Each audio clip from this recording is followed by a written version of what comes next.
დაბადება. თავი მესამე.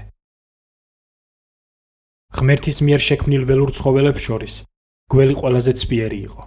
ჰკითხა გველმა ქალს: ნუ თუ მართლა გითხრათ ღმერთმა, ბაღის არც ერთი ხის ნაყოფი არ ჭამოთო. უპასუხა ქალმა: ბაღის ყველა ხის ნაყოფი გვეჭმევა. მაგრამ შუა ბაღში რომ ხეა, მის ნაყოფზე გითხრა ღმერთმა, არ შეჭამოთ და არც შეეხოთ, თორემ მოკვდებითო. უთხრა გველმა ქალს: არ მოკვდებით. მაგრამ იცის ღმერთმა, რომ შეჭამთ თუ არა იმ ხის ნაყოფს, თვალი აგეხილებათ და ღმერთივით კეთილისა და ბოროტის შემცნობელნი შეიქნებით.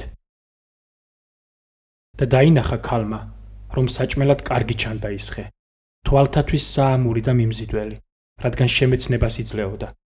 მოწყვიტა ნაყოფი და შეჭამა. თავის კაცსაც მისცა და მანაც შეჭამა. აიხილა ორივეს თვალი და მიხვდნენ, რომ შიშვლები იყვნენ.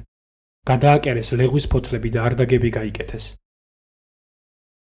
მოესმათ უფალი ღმერთის ხმა, რომელიც საღამო ხანს მიმოდიოდა ბაღში, და დაემალნენ უფალ ღმერთს, ადამი და მისი ცოლი, ბაღის ხეებს შორის. მოუხმო უფალმა ღმერთმა ადამს და უთხრა: სადა ხარ? მიუგო ადამმა: შენი ხმა მომესმა ბაღში და შემეშინდა, რადგან შიშველი ვარ, ამიტომ დავიმალე. ვინ გითხრა, რომ შიშველი ხარ? იმ ხის ნაყოფი ხომ არ შეჭამე, მე რომ აგიკრძალე. უთხრა ადამმა: შენ რომ ქალი მომეცი, იმან მომცა იმ ხის ნაყოფი და მეც შევჭამე.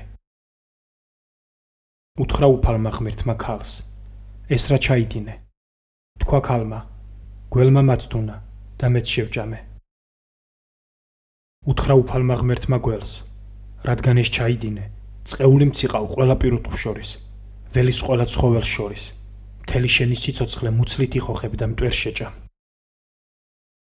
ჩამოვაგდებ მტრობას შენსა და ქალს შორის, შენს თესლსა და მის თესლს შორის, ის თავს გიჭეჭყავდეს და შენ ქუსლს უგესლავდე. უთხრა ქალს: დიდად გაგიმრავლებ ტანჯვას ფეხმძიმობისას და დიდით კიველებით შობ შვილებს, ქმრისკენ გექნება სწრაფვა, ის კი იბატონებს შენზე. უთხრა ადამს: რადგან ისმინე შენი ცოლის ხმა და ჭამე ხის ნაყოფი, რომელზეც გითხარი რომ არ გეჭამა, წყეული მციყოს მიწა შენს გამო, ტანჯვით ჭამდე მის ნაყოფს, მთელი შენი სიცოცხლე. ეკალსა და ძეთვს აღმოგიცენებს და მინდვრის ბალახს შეჭამ. შენი პირის ოფლით შეჭამ პურს, სანამ მიწას დაუბრუნდები, რომლისგანაც ხარ აღებული, რადგან მტვერი ხარ და მტვერს დაუბრუნდები.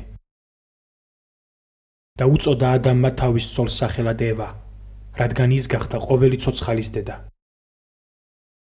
გაუმზადა უფალმა ღმერთმა ადამსა და მის ცოლს ტყავის სამოსელი და შემოსა. თქვა უფალმა ღმერთმა: აჰა, გახდა ადამი, სიკეთისა და ბოროტების შემცნობელი, როგორც ერთი ჩვენგანი. ახლა სიცოცხლის ხის ნაყოფის მოსაწყვეტადაც არ გაიწოდოს ხელი, არ შეჭამოს და საუკუნოდ არ იცოცხლოს.